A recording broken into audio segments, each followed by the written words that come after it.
Hello everyone and welcome back into a brand new video. In today's tutorial guys, I'm going to show you how to save ideas for offline reading in Deepstash.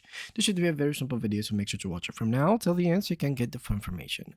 Now, there is two categories for this video. First of all, saving ideas. Second part is for offline reading. I'm going to jump directly to the second part because it's very important. And basically, so for you to use the offline reading in Deepstash, you would need the premium pro version. So it's gonna cost you around 5.83 per month, around $69 per year if you're gonna pay it fully.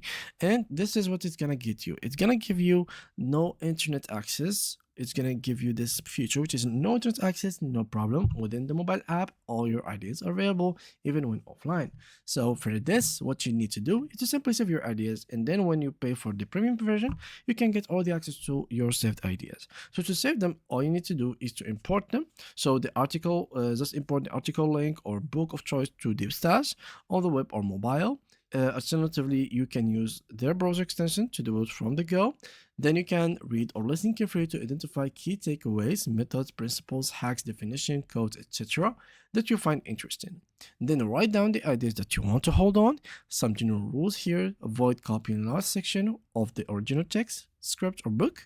Use your own words. Make sure your ideas make sense on their own and separated from the source. Lists describing methods or steps in a process are better saved in a single idea, and double check for spelling and grammar errors, and finally publish. And once you do that, the idea is saved, but you cannot check it unless you do have the premium version.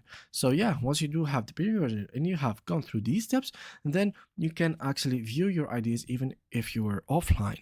And yeah, in general, this is all about it for today's video guys. If you did enjoy it, make sure to drop a like, subscribe, and leave us a beautiful comment, and see you guys in the next upcoming video.